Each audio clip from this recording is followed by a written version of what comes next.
Hi, welcome to Perfectly Imperfect Me 365.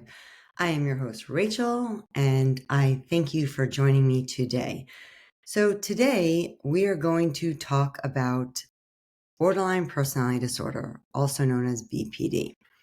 So I've got my little notes here. I'm really excited to jump right into this. And this is just a reminder that this podcast, this episode is not to be used as therapy, but just as a support and educational kind of thing. So let's just get right into it. And before you start rolling your eyes, I want you to just take a pause.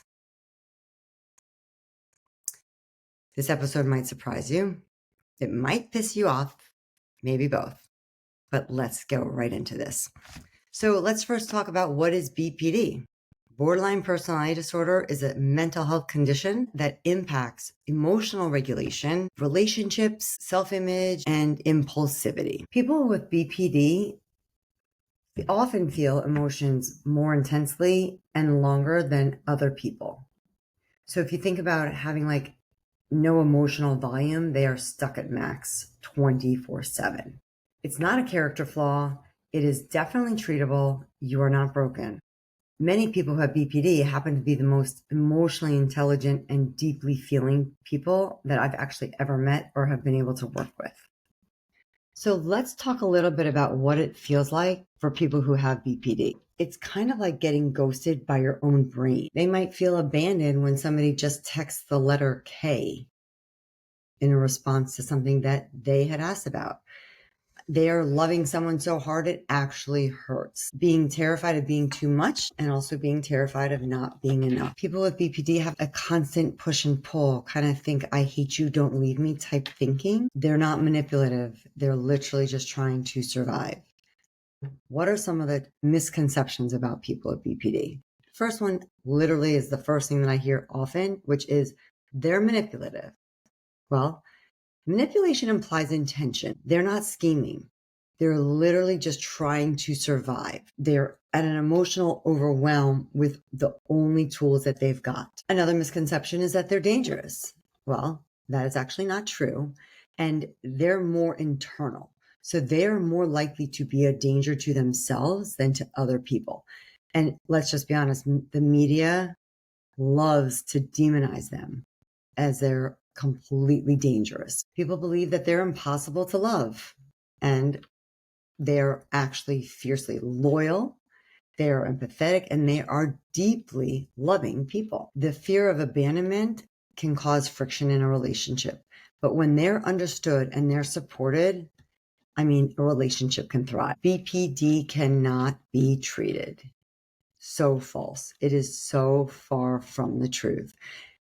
DBT, which is one of the most studied in evidence-based treatments, is the treatment out there for people who have BPD. And I know because I'm a DBT therapist, and it happens to be one of the most treatable diagnoses, and DBT is the treatment for people who have BPD. The fifth misconception that many people have is that people who have BPD are just being so dramatic. Let's be honest. Would you call having a heart attack dramatic?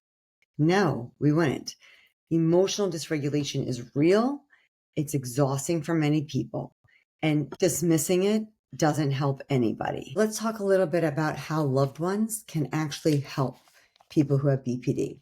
The first thing that you can do is validate their feelings without enabling the behavior. Don't have to agree with what they're doing. You could just acknowledge how hard something might be for them. Don't take everything personally. Their emotional storm is their inner world. It's not about you. You also don't need to be a doormat for them, but try not to internalize their fear-based reactions. You want to set boundaries. So boundaries are so important for everybody. The key is to being able to hold them. They're not punishments. They're just clarity.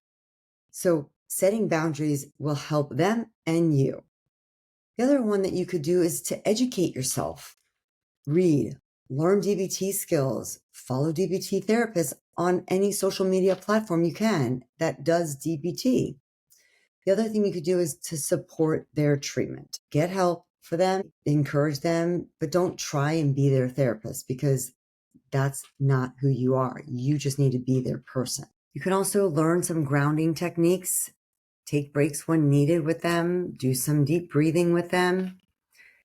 But what you don't want to do, and this is so important, you do not want to call them crazy. You do not want to threaten that you are going to leave when they start acting one way. Don't gaslight their experience either, and don't try to fix them. If you love someone with BPD, I see you. It takes patience, perseverance, compassion, but I'm telling you that the connection, the depth, the growth that you can have, it can be beautiful.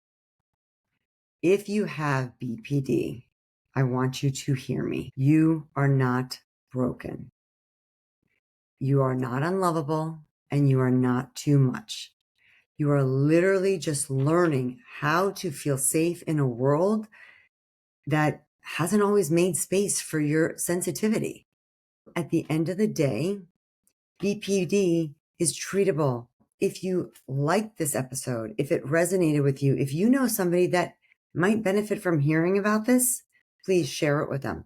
Like, subscribe, whatever you do, get some education. Check out my website.